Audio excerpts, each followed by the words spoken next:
Nederland gaat deze wedstrijd winnen. Die moeten er zien aan. Ze moeten winnen. De bal is rond en je wil al die graag winnen. Winnen ze net de vlakte bloeien. Westerings. Weet het wel.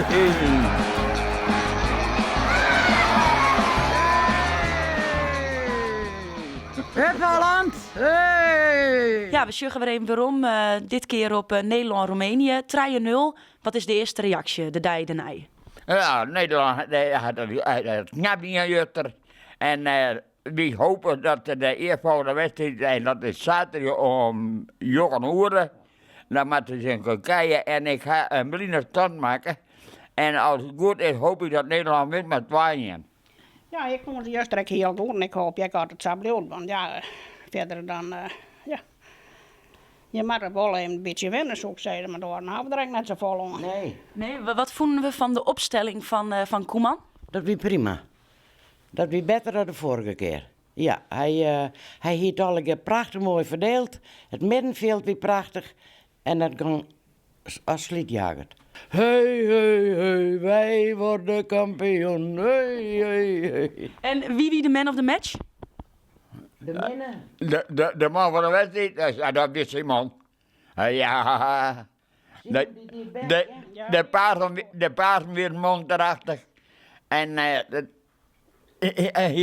u lijkt hier erin al wel geluk om het open, maar dat mislukte. Nee, dat lukt Want hij kreeg dat boven keer op een schoen, maar hoort hier de rekking niet aan.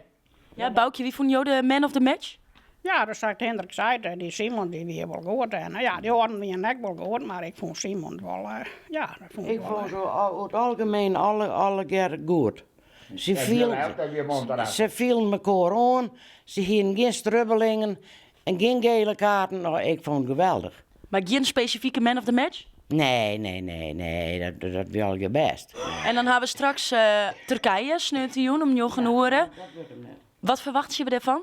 Ja, maar dan ben we er wel Nee, ik maak je een blinde stand. Spanje, Duitsland, 2-1. Portugal, Frankrijk, 2-0. 0.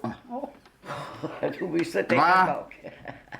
Engeland, Zwitserland, 1. Ja, hier staat er wel 2. Fjouwer, Ja. Nederland, Turkije, 2, 2-0. 1. Nou, ik had er op het ding staan van 2-0.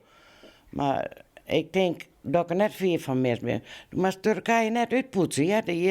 Je bent goed, ja? Ja, ik ging wel met aan mij. Dat zei ik, ja. Turkije, die is verder zeg ik wel goed, maar ja. Ah, dat zijn sterke spelers. Ja. maar Ja, maar het is Nederland maar wel een paar. Hij is in Turkije. Dat net voor corners voor jou aan Turkije, maar die ben leven gevaarlijk met de corners. Nou, dat is wel zo, ja. Dat hebben we hier zien, jongen.